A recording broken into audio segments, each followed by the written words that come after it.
Hello, my friend. From my home to yours, and can I just say from my busy home to yours, I cannot guarantee that somebody's not going to walk by as we are talking. I cannot guarantee you won't hear somebody who's working. We have construction workers here today. But you know what? It's Christmas, and we need to talk about Christmas in the middle of it all. Also, my dog might bark. He's prone to do that. That's what life is like at home these days, isn't it? Some years ago, I wrote a book called Because of Bethlehem. Because of Bethlehem.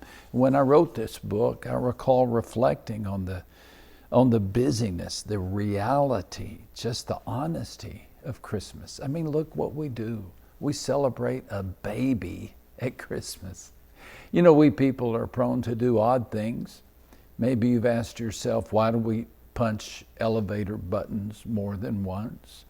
Why do we love the front seat of a bus and the back seat of a church?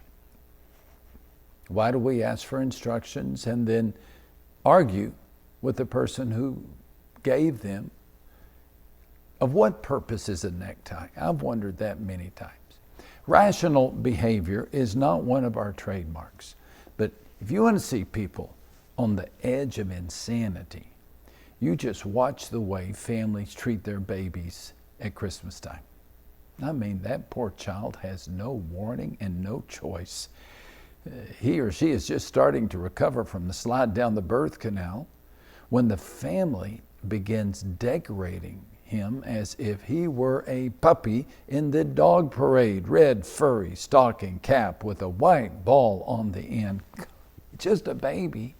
Those goofy elfish shoes that curl at the toes. I mean, when this baby becomes a teen and wears tight jeans that are torn and sports a tattoo, grown-ups will groan at the sight. But dress a 6-month-old in suspenders and reindeer antlers, now that's cute. We make such a fuss. Bring the baby into the room and everything stops. Everything changes. Grandma reaches up. Grandpa wakes up. Conversation shifts from politics and presidents to Pampers and pacifiers. This time of year, babies take center stage, and well they should. Well they should. Is not Christmas the story of a baby? Heaven's seed, enwombed in Mary, minuscule yet mighty, a fetus yet a force. God descends a birth canal, born creator, cradled in a Bethlehem barn, infinite as an infant. God gurgles in mama's arms. A baby, a baby. This is the Christmas moment that shaped all the others that follow. On a starlit night, in the company of sheep, cattle, and a bewildered Joseph, Mary's eyes fell upon the face of her just-born son. And she was bone-weary, surely, in pain, likely, ready to place her head on the straw and sleep the rest of the night away, probably.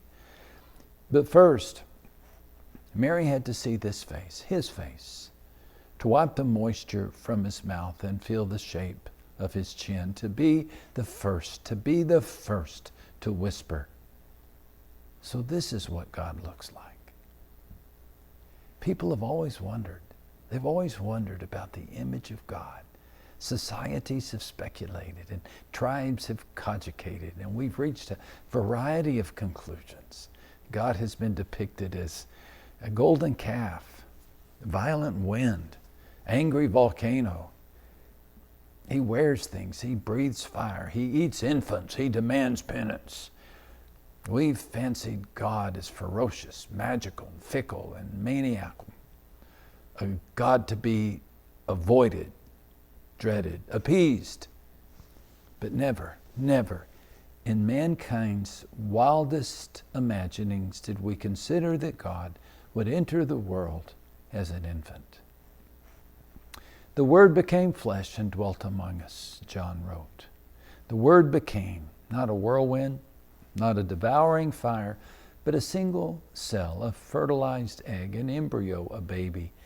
Placenta nourished him, and amniotic sac surrounded him. He grew to the size of a fist. His tiny heart divided into two chambers, and God became flesh. God entered our world, not like a human, but as a human. He endured what you and I endure: puberty, pimples, hot weather, and cranky neighbors. God became flesh. God became human down to his very toenails. He had suspended the stars. He had ladled out the seas, yet he suckled a breast and he slept in hay. And so the Christmas question is, why such a journey? Why did God go so far? A chief reason is this: He wants you to know that He gets you. He understands you. He understands how you feel, and He has faced what you've faced. Jesus is not out of touch with your reality. He's been through weakness. He's been through testing. He's experienced it all but the sin, the Scripture says. So let's walk right up to Him and receive what He is so ready to give. Take the mercy, accept the help. And since you know that He understands you, you can boldly go to Him. That's what the Hebrew writer says, and that's what Bethlehem offers. Because of Bethlehem, you can answer such fundamental questions like, does God care when I'm sad? Just look at the tear-streaked face of Jesus as He stands near Lazarus' tomb and find your answer. Does God notice when I'm afraid? Well, just note the resolve in His eyes as he marches through the storm to rescue His friends. Does God know if I'm ignored? Does He know if I'm rejected? Well, remember this. He shed tears too. He knows the burden of a broken heart. He knows the sorrow that this life can bring. He could have come as a shining light. He could have come as a voice in the clouds. But He came as a person. Does God understand you? Well, find your answer in Bethlehem. Gaze where Mary gazed. Look into God's face and be assured. If the King was willing to enter the world of animals and shepherds in swaddling clothes, don't you think He's willing to enter yours? He took on your face in the hope that you would see His. Because of Bethlehem, our world is different.